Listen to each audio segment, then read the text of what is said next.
Fala, treinador. Treinador é corporativo.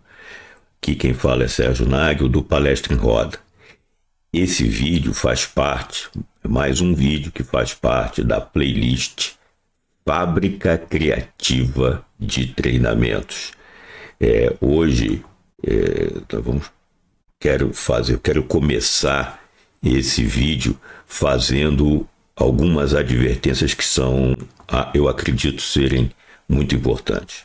Primeira é que esse é um vídeo aula, não é um vídeo único e exclusivamente dedicado a dar dicas, né?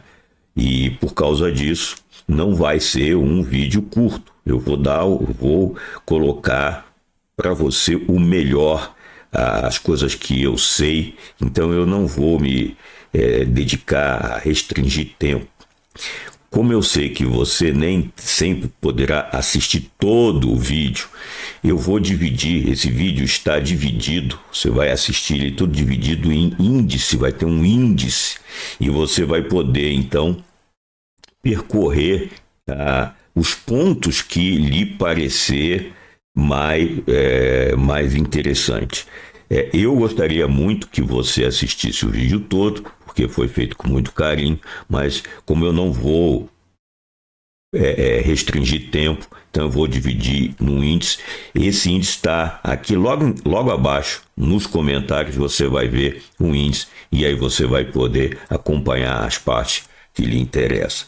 Nesse vídeo eu vou falar sobre preconceito, né, em cima das danças circulares, quando ela é usada em treinamentos corporativos. Esse é o universo que eu trabalho, e eu trabalho desde 2008, quando eu criei o Palestra em Roda, e eu uso as danças circulares para criar dinâmicas de grupo, e eu quero falar para você, nesse período, quase 13 anos, tudo que eu passei de preconceito, toda vez que eu falava sobre dança circular dentro da empresa, né? É muito interessante isso, porque a minha vida profissional tem 35 anos. Antes de 2008, eu era um palestrante, um treinador tradicional, de terno e gravata, né, com apostila, né, e em 2008 eu fiz essa reviravolta que foi para mim fantástica. Mas quando eu entro nas empresas e falo, olha, a base do trabalho é com dança circular, o preconceito aparece de imediato. Eu quero explicar nesse vídeo porque da onde que nasceu esse preconceito. E depois eu vou responder 6 perguntas que me fazem estar um pouco ligado ao preconceito, ou às vezes à ignorância, né, no sentido positivo de não conhecer, porque as danças circulares ela é pouco conhecida no ambiente corporativo, e quando conhecida, porque alguém na faculdade teve passou por 2 ou 3 danças circulares, cria toda uma ideia do que seja dança circular, quando na realidade ela é muito mais abrangente. Então, nesse sentido que eu gostaria de trabalhar hoje com você, ok? Então, a dança circular é um tema que hoje eu gosto muito, né? Mais do que isso, né, eu admiro. E isso não acontecia num passado muito recente. Eu não sou um bailarino, eu não sou coreógrafo, eu nunca gostei de dançar, eu era uma pessoa completamente descoordenada, então isso não era um prazer. Hoje, né, quando eu falo da dança circular, eu falo com muito respeito, porque eu aprendi a admirar a dança circular. E é isso que eu quero passar para vocês, né? Então, eu sou engenheiro. Trabalhava com sistemas normalizados da qualidade, ISO 9000. Eu implementei sistemas da qualidade pelo Brasil inteiro, né? Eu sou um dos jurássicos da ISO 9000. Muita gente que hoje faz implementação da ISO 9000 foi meu aluno, né? Então eu comecei isso há muitos anos. Mas eu quero que você, com isso, entenda assim: uma pessoa que é engenheiro, que trabalha com qualidade, que implementava sistemas normalizados da qualidade, ele não acorda de manhã cedo, acorda dizendo assim: eu vou começar, eu vou mudar todo o meu estilo de trabalho e eu vou usar as danças circulares, né, como dinâmica de grupo. Isso não acontece. Foi um amadurecimento de muito tempo que começou muito antes, com uma série de tentativas de me recolocar no mercado, mas isso é uma história. Vocês podem conhecer essa história no meu livro, né? Eu tenho esse método do qual eu estou falando, Palestra em Roda.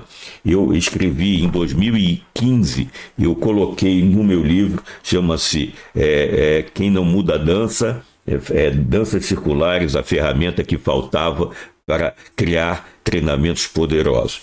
Então, é uma coisa que foi amadurecendo até que eu cheguei em 2015 e registrei e tudo isso no livro. E eu quero falar sobre preconceito, voltando um pouco na filosofia. Qual é a origem dessa questão do preconceito? Porque quando eu digo que vou trabalhar com as danças circulares, as pessoas, os contratantes, os representantes da contratante, da empresa contratante, já fala logo: mas você vai fazer dancinha no meio do treinamento? Nós somos líderes, você vai fazer dancinha? E isso é muito interessante. E é interessante também saber de onde que surgiu esse preconceito, porque isso vem da Grécia Antiga, 2.500 anos antes de Cristo, né? Então, não 2.500, 2.500 anos atrás, melhor dizendo. E como é que isso tudo começou? Começou, grosso modo, com Platão. Platão era discípulo de Sócrates e talvez o mais importante filósofo, ou o mais importante pensador, influenciador de pensamentos que nós temos no mundo. Ele influenciou, pelo menos no lado ocidental, e esse, sem dúvida, é o pai do pensamento. E ele tinha um pensamento muito crítico. Ele dividia o corpo. Ele dizia que o ser humano tinha duas partes, era formado por duas partes distintas e separadas. Ele chamava de corpo e alma. E eu vou chamar, didaticamente, vou chamar de pensamento. Então, corpo e pensamento. A alma, que representa o pensamento, no momento que a gente nascia, havia o nascimento, o corpo aprisionava a alma. A alma ficava à mercê das necessidades do corpo. E, com isso, não conseguia fazer o que mais a alma tinha que fazer, gostava de fazer, que era pensar. Então, ao ser aprisionada no nascimento pelo corpo, a alma ficava subordinada ao corpo para buscar resolver os problemas que o corpo, das necessidades, das carências que o corpo tem. Então, deu vontade de beber água, a alma pensar: como é que eu vou arranjar um líquido? Deu fome, e assim sucessivamente. Ou seja, a alma que vivia livre, sabe-se lá onde, vivia livre, só pensando, no momento que a gente nasce, o corpo aprisiona a alma. E então o Platão ele dizia que o corpo, em realidade, era uma fonte do mal em relação ao pensamento. Então, Platão, com grande influência, que se manteve, essa influência passou para Descartes, passou para Kant, vai passando. Claro, teve pensadores que o Platão era conhecido como um dualista. porque tudo para ele era, o mundo era dois, o ser humano era dois, tudo era dividido em corpos sensíveis e corpos pensantes, que era a alma. E claro que existiram, mesmo na época de Platão, pensadores tão importantes quanto o Platão, mas não tão influentes, que dizia que o corpo e alma era uma coisa só. E aí nós temos uma série deles, como não vou lembrar o nome, que é um problema sério com o nome. Nietzsche, por exemplo, lembrei, Nietzsche, né, qual o outro? Nossa, tá tudo aqui na cabeça, mas não vem agora. Mas ele falava que o corpo era a fonte do mal. E ele afirmava que o ser humano superior era aquele que dominava o corpo, fazia o corpo, invertia a situação. Ao invés do corpo dominar a mente, era a mente que dominava o corpo e deixava o corpo com o mínimo necessário para não encher o saco, não atrapalhar a mente de pensar, né? Essa filosofia, essa ideia, o mundo comprou até hoje.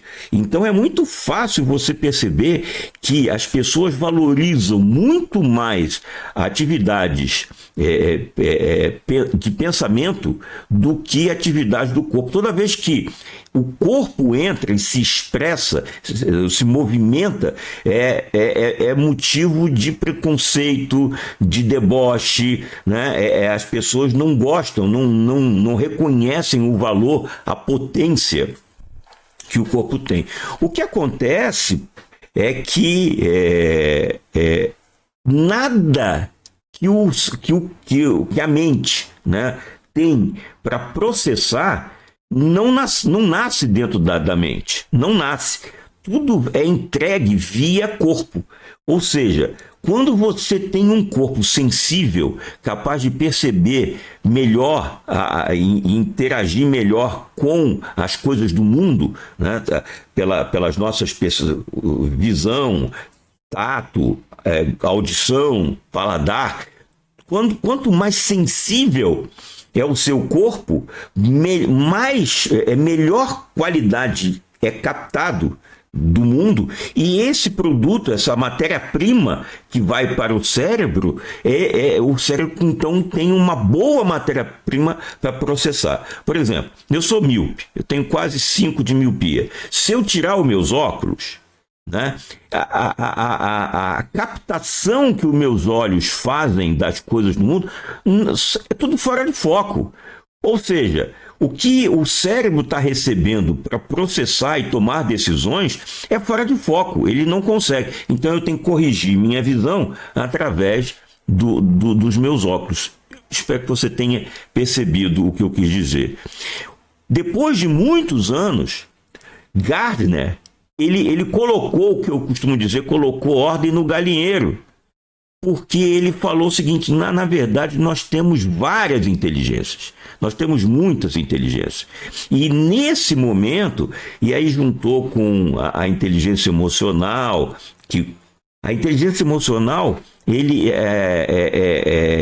de Goleman, ele concorre muito com o pensamento de Platão, onde a mente precisa segurar as emoções. Porque a emoção é corporal, então você precisa segurar as emoções, aprender a conversar com as suas emoções. Já o Gardner, ele disse o seguinte, na verdade, tudo é inteligência, não é só o pensamento, não é só cognição que é inteligência, são muitas. Então nós temos a inteligência interpessoal, nós temos a inteligência musical, nós temos a inteligência intrapessoal, que é como eu me relaciono. Criaram duas depois, né? Existencialista e naturalista, que é meio abstrato para mim. Tem a inteligência linguística, de saber falar, saber colocar as palavras, a lógica matemática, a espacial e a sinestésica e corporal. Que então, o que ele quis dizer com isso? O que ele trouxe à luz? Não, gente, não é só a mente que vale, o corpo vale. E eu, que sempre fui um cartesiano, né? voltado a fluxos normas, tudo muito rígido. Comecei a admirar e perceber como eu cresci como pessoa à medida que eu ia trabalhando o meu corpo com as danças circulares. Ela mexe com o corpo, mexe com a mente e mexe com o espírito, né? O espírito é além da alma. A alma é o que pensa. Então ele mexe com tudo. A dança circular mexe com tudo, né? Então é muito importante então que a gente deixe de acreditar nesse preconceito do que tudo que o corpo faz é menos importante do que o pensamento. Então é muito interessante, porque quando eu chego com a dança circular, o que a plateia, os participantes, o representante, a representante da contratante pensa, mas a gente vai se expor. É muito interessante isso. A gente vai se expor, a gente vai ficar fazendo dancinha e todo mundo, mas nós somos líderes, nós...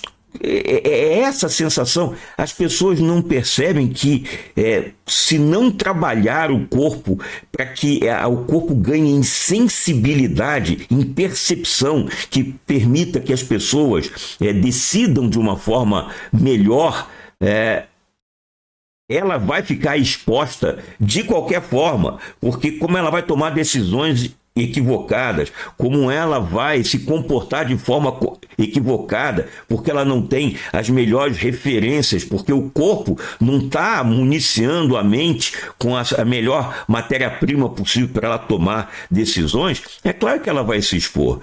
E é muito interessante que, à medida que eu vou trabalhando, porque quando eu comecei em 2008, realmente era muito difícil. Hoje ainda é difícil, mas eu tenho um arsenal de quase 1000 treinamentos com danças circulares, aí já fica bem mais difícil da contratante, pelo menos não experimentar. E ao experimentar o treinamento, a surpresa, evidentemente. Por quê? Porque tudo de bom que pode acontecer quando você trabalha as emoções, você trabalha o movimento, quando você alimenta a sua mente através de um corpo saudável, os resultados com os treinamentos são os melhores possíveis. Então a gente precisa respeitar, a gente precisa enaltecer, a gente precisa valorizar também as coisas que o corpo produz. Não é só a cognição, não é só o pensamento que é importante, que é valorizado. Ou a gente tem que quebrar esse paradigma e, com o tempo, graças a Deus, nós estamos conseguindo isso dentro das empresas. Então, vocês puderam perceber por que desse preconceito. Isso não é de hoje, isso vem de longa data, né? Então é importante que a gente comece a perceber que a gente chama as coisas do corpo de dancinha. A gente vê, por exemplo, nas mídias sociais, existem pensamentos que são, nossa, não tem nem sentido, mas valoriza-se mais quem escreve um livro, mesmo que seja incoerente, quem escreve uma letra de música que a gente não consegue entender o que a letra quer dizer.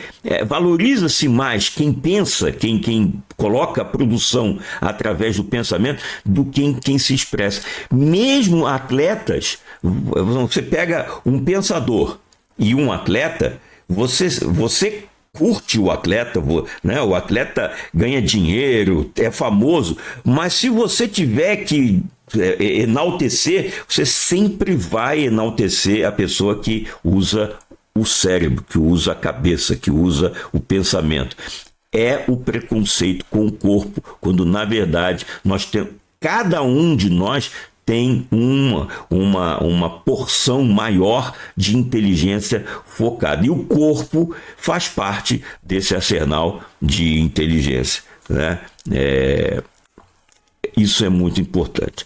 Agora, eu quero responder, baseado bastante nessa coisa do preconceito, eu quero responder algumas perguntas que costumam me fazer na hora da entrevista, quando eu faço a entrevista, quando eu faço reunião de fechamento ou de venda dos treinamentos. Muitas dessas perguntas são feitas e eu acho que eu tenho certeza que essas respostas vão ajudar você muito a tomar uma decisão, inclusive de querer usar o corpo, mais usar as danças circulares dentro dos seus treinamentos corporativos, não importa qual. Eu trabalho com liderança, com harmonização de equipes, com comunicação, e tudo isso é feito exclusivamente com as danças circulares, sendo um ingrediente protagonista na criação das dinâmicas de grupo. Então, a primeira pergunta, né, você usa a dança circular como ingrediente protagonista em seus treinamentos corporativos? Né?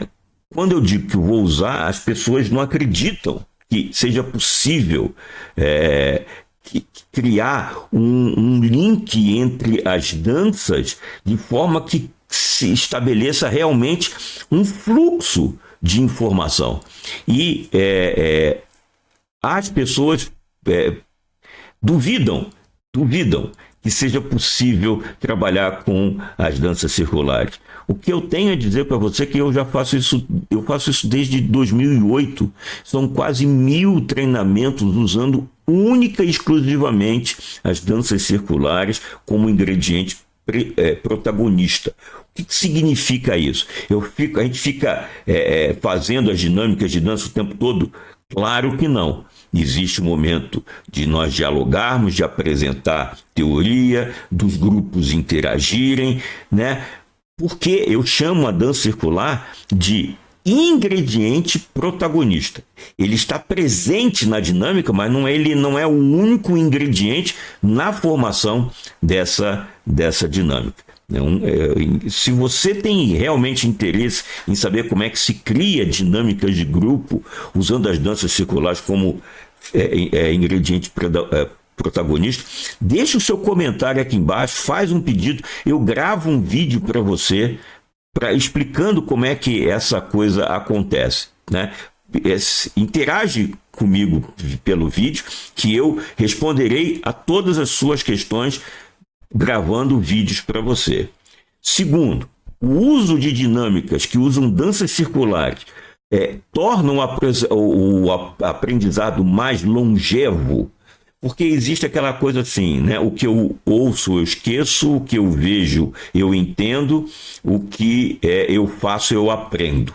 E isso, a dança circular é o fazer, porque através da dança circular eu crio storytellings, são verdadeiros contos, é uma novela que eu faço, é um filme que eu crio, usando um filme com fundo musical, onde eu vou explorando não a dança em si, mas principalmente as coreografias das danças, os movimentos, e eu interpreto esses movimentos e vou criando, juntando uma coisa com outra, como eu falei, né? A dança circular é só um ingrediente protagonista, não é o principal. Eu vou juntando as coisas e eu conto uma história com base numa coreografia e uma música. Claro que existe o movimento corporal, e isso ajuda no aprendizado. Então, se você lembrar do flow, você vai perceber que quando as coisas são muito fáceis de serem feitas, o grupo entra em estado de desânimo. Agora, quando as coisas são muito difíceis de serem feitas, as pessoas entram em estresse. A dança circular está justamente no meio dessas duas situações. É uma coisa com uma relativa dificuldade, que existe uma dificuldade, porque as pessoas não esperam fazer esse tipo de atividade, mas também, então, tem uma certa, não é uma coisa simples, mas também não é uma coisa impossível, todo mundo faz ao final do treinamento. E isso, então, mantém as pessoas atentas. E ao estarem atentas 100% do tempo, porque as dinâmicas se sucedem, o que acontece? Ninguém vai a um treinamento para aprender. O aprendizado, ele acontece depois do treinamento, quando a pessoa exercita. O que as pessoas vão fazer num treinamento? Elas vão entender. Então, o treinamento, ele existe para explicar alguma coisa para alguém e para que a gente, nós, treinadores corporativos, possamos explicar. A plateia precisa estar nos ouvindo, atenta a nós. Então, parece que a coisa fica mais fácil porque as pessoas estão atentas. E ao estarem atentas, ouvem a nossa explicação. Com isso, elas saem com uma bagagem de entendimento que, ao ser aplicado no dia a dia da empresa, torna aquele conhecimento mais perene. Então, treinamentos que acontecem com as danças circulares ao longo desses anos todos, o que eu observo é que as pessoas guardam o que aprenderam para sempre, para toda a vida, né? Então, torna realmente o aprendizado mais longevo, né? Terceira pergunta: danças circulares não são coisa para mulher, criança, idosos e índios? É muito interessante como as pessoas... Mas essa pergunta, então, vem direto dentro das empresas. Pô, mas isso aqui não é coisa para mulher? Isso não é coisa de criança? Isso não é coisa de idoso? Isso não é coisa de índio? Não é coisa. A dança é uma ferramenta. Todas as mulheres podem dançar, todas as crianças podem fazer, todos os idosos podem participar. E os índios realmente dançam em roda. Mas não quer dizer que é coisa de, é uma ferramenta. Então, eu digo, não são coisas para mulheres, crianças, idosos e índios. É coisa para líder também. Né? Os líderes também podem usar essa ferramenta. Então, percebe que, por que isso acontece? Primeiro, porque já está ligado à questão do corpo, da dancinha. Segundo, é o preconceito do uso da dança, quer dizer, da suposta exposição. Não há exposição, gente, deixa eu reforçar isso aqui. Não há exposição, porque durante a dança circular, o processo joga você para dentro de você. Você faz um treinamento em grupo, mas concentrado em você. Dificilmente você consegue prestar atenção no que o outro está fazendo. É cada um dançando em grupo sem perder sua identidade. É fantástico, é isso que eu digo. A dança circular, como dança circular, né?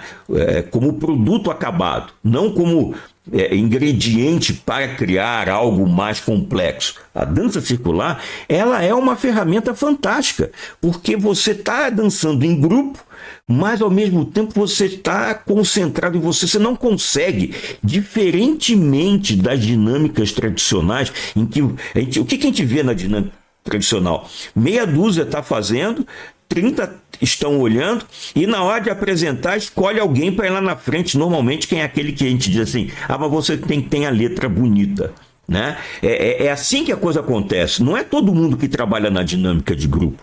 Uns trabalham, mesmo porque não tem material para todo mundo, então alguém vai trabalhar, um monte vai ficar olhando, e na hora de apresentar, vai aquele que o grupo diz: porque você tem a letra mais bonita. E aí ele vai à frente apresentar. Na dança circular, como dinâmica, como ferramenta protagonista para criar dinâmica de grupo, isso não acontece, porque a roda, a dança, o movimento acontece com todos na roda, não fica ninguém de fora. Então, todo mundo está trabalhando dentro daquela dinâmica, daquela atividade. Não se consegue observar o outro. Eu tenho que prestar atenção em mim, porque quando eu não presto atenção no que eu estou fazendo, e isso é questão de foco, isso a gente treina muito foco, né? Quando eu não presto atenção, a minha mente vagueia, então ela vai ou para o futuro, como é que eu vou resolver essa questão? Ou vai para o passado, né? Poxa, eu devia ter feito isso. Ou ela vai para um lugar fora do treinamento, do tipo, poxa, agora eu devia estar abrindo e-mail, agora eu devia estar respondendo o fulano, agora eu deveria... E a cabeça não está. Na dança circular, a pessoa não consegue pensar. É só no aqui e agora o tempo todo. Prestando atenção em você, que é o instrutor, que é o palestrante, que é o treinador. Ele presta atenção, você explica, ele entende e sai com essa bagagem para treinar posteriormente, né? Então, as danças circulares não são coisas de mulher, criança, idoso. Também, pode ser de líder, pode ser de qualquer um, É realmente uma ferramenta. Quarta pergunta. Dança circular só funciona em treinamentos onde as pessoas saibam dançar? Essa pergunta, mas Sérgio, como é que eu vou trazer esse treinamento onde as pessoas vão estar trabalhando com dança circular? As pessoas não dançam, as pessoas não gostam de dançar. Aqui nós temos muito homem, e o homem é avesso a essa questão, justamente pelo preconceito.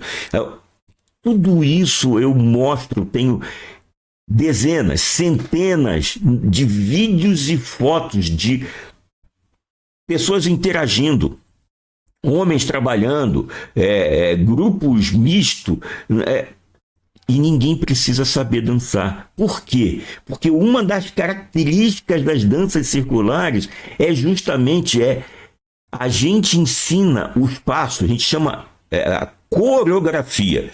Coreografia a gente chama de passos, né, dentro da dança circular. A gente ensina os passos minutos antes de fazer a dança. Você pode não acreditar, mas se você entrar no meu YouTube, Palestra em Roda, você vai ver grupos dançando que você vai dizer assim, mas esse cara treinou a semana toda para fazer, dada a perfeição com que eles fazem a dança.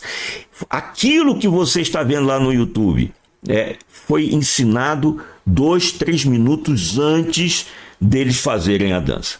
Então, pela concentração, pela disciplina, pela boa vontade de querer fazer, que o ambiente com as danças circulares proporciona, as pessoas fazem a dança naquele minuto e você tem acesso. Quem assiste, né, posteriormente tem esse pensamento, mas esse pessoal sabia dançar, esse pessoal treinou o dia inteiro, você filmou depois que eles treinaram. Não, os filmes são feitos concomitantemente, né, pela primeira vez, gente que nunca ouviu, e aí você vê depoimentos de pessoas assim, poxa, mas quando você falou que ia ter dança, eu quase desisti do treinamento e eu estou super feliz. Então, danças circulares usadas dentro dos treinamentos corporativos não é para grupo que saiba dançar. Às vezes, e muitas vezes, eu nem gosto que as pessoas saibam dançar e nem conheçam a dança circular, porque aí é que vem o desafio, é que vem o aprendizado, vem a superação numa coisa agradável. Nas danças circulares não existe dinâmica de pegadinha. Não há pegadinha, não tem aquela resposta final que todo mundo fica irritado, triste por ter caído na pegadinha, né? Não tem pegadinha, é a dança e tudo é explicado como é feito e é feito com o maior carinho, com o maior amor. E as pessoas vão aprendendo e vão contextualizando com o assunto. Eu trabalho com harmonização. Eu tenho um treinamento que chama-se Liderança Sem Fórmula, onde eu trabalho justamente a questão da filosofia. Eu vou pegando os grandes pensadores, os grandes filósofos, vou pegando as partes. Eu pego Platão e explico empresa, eu pego Aristóteles, explico grupo, e assim eu vou trabalhando com as danças, então fica um ambiente super agradável, para turmas que podem ter 100 pessoas num espaço, como pode ter 10 pessoas. Então, as danças circulares, ninguém precisa saber dançar, e a dança circular é uma ferramenta extremamente versátil, não precisa de nenhum material. Eu não uso nenhum material, não tem bolinha, massinha, nada. É só o espaço vazio onde são realizadas dinâmicas com base nas danças circulares, né? Quinta pergunta. Da mesma forma que as dinâmicas tradicionais, quando eu faço dinâmica de grupo com a dança circular, eu não posso repetir a dança? Claro que pode. E isso é muito legal. Muito legal. Você precisaria conhecer, por favor, no YouTube, veja os vídeos que estão lá. Vá no meu YouTube, Sérgio Nagel, se inscreve no canal, que é até legal, né? E veja a reação das pessoas. São turmas de 100, 120 pessoas numa sala, né?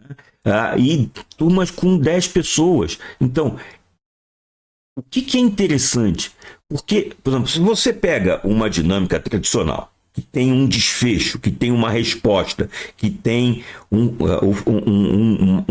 moral no final, né? Por exemplo, eu gosto muito de dar o exemplo da dinâmica com os balões. Você entrega um balão de festa, todo mundo enche, aí logo em seguida você dá um palito de palitadente e num piscar de olho está todo mundo furando o balão um do outro. Aí no final o instrutor tem a pegadinha e ele diz: mas quem é que foi que mandou você estourar o balão? E aí trabalha conceitos e não sei o que em cima de uma dinâmica que enganou a turma. As pessoas se sentem enganadas, ludibriadas. E esse instrutor, se voltar nessa turma, ele pode repetir essa dinâmica? Não pode, porque as pessoas já sabem a resposta. Aí ele vai dar uma bolinha, vai dar o palito e vai ficar todo mundo olhando para ele, porque eu já sei a resposta. Com a dança circular, isso não acontece. Não acontece. A pessoa aprende a dança circular, aprende o contexto em que nós estamos trabalhando, qual é o assunto que nós estamos trabalhando. E se eu levar o mesmo, sem tirar nem pôr nada, o mesmo, ou seja, a mesma sequência de dinâmicas e atividades do começo ao fim, para a mesma turma, e você vai dizer assim, mas como é que você sabe? Porque eu já fiz isso várias vezes, né? Não só levei para a mesma turma, mas como recebi gente que tinha acabado de fazer na turma anterior, voltou e fez na próxima turma. O que acontece? À medida que as pessoas vão fazendo e aprofundando e vão dominando a coreografia, os aprendizados vão aprofundando. Então, como não tem uma resposta, é uma infinidade de respostas, à medida que ela vai fazendo mais uma vez, mais ela internaliza aquele conceito que está sendo trabalhado, mais ela observa a si. E quando ela domina completamente a si, aí ela começa a perceber o grupo como um todo. Então, o aprendizado é muito grande. Então, é possível usar a mesma dinâmica que foi criada com a dança circular inúmeras vezes, sem prejuízo nenhum. As pessoas não se impediam de fazer aquela dinâmica. Pelo contrário, elas gostariam de repetir. Mesmo porque as pessoas não gostam de novidade. As pessoas gostam das coisas que elas dominam. Basta você ver, eu não sei se você já teve oportunidade de algum show ao vivo de um cantor ou de uma banda que você goste, e aí o que você espera que ele toque?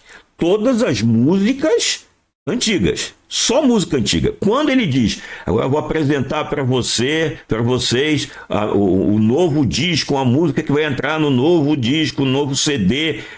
Aí você, deu errado. Tente novamente. Esse aqui é o meu tablet, entrando na conversa comigo, né? Desculpa, ela é meio enxerida e vai falar mais daqui a pouco. E é assim, as pessoas não gostam. Não gosta. Então, quando eu trago a mesma dança, a mesma coreografia, as pessoas aproveitam muito mais. As pessoas gostam disso. Sexta pergunta. Dança circular se presta a gamificação? Porque está muito na moda fazer gamificação. E a gamificação, ele traz um grande problema, porque é competição, é ranqueamento. As danças circulares, você pode fazer jogos, mas sempre jogos colaborativos.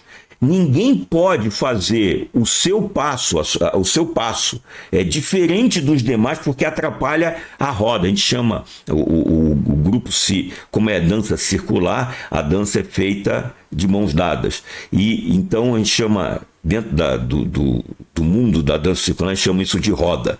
E a roda, para mim, representa a empresa produzindo. E todo mundo tem que ser fiel, focar no seu passo e ser disciplinado com as normas da dança, que nós chamamos de coreografia. Então dá para criar gamificação, ou seja, jogos com as danças circulares? Sim, tranquilas. Só que jogos colaborativos, jogos cooperativos, jogos de harmonização e não jogos onde haja embate entre um grupo e o outro. Não, nunca. Porque a gente não precisa a gente precisa harmonizar a equipe, não rivalizar, porque isso já é nosso, nós já temos essa coisa da competição, do jogo, de ganhar, de perder. Não, nós estamos o tempo todo de mãos dadas, trabalhando para que a roda rode e não pare de rodar com perfeição. Isso é a questão que a dança circular traz. Bom, era isso que eu tinha para apresentar para você.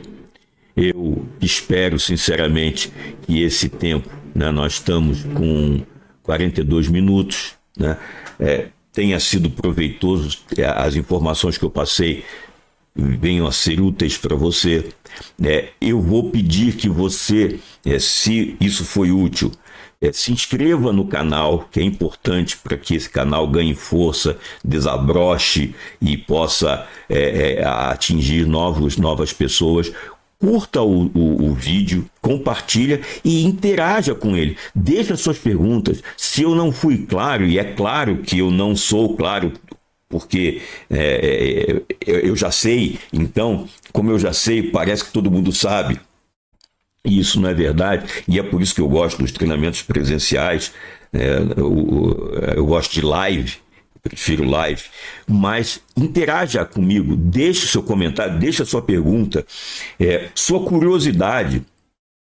Eu vou gravar um vídeo para você, explicando isso para você. E para isso você precisa se inscrever no canal e clicar no sininho para ser informado dos próximos vídeos.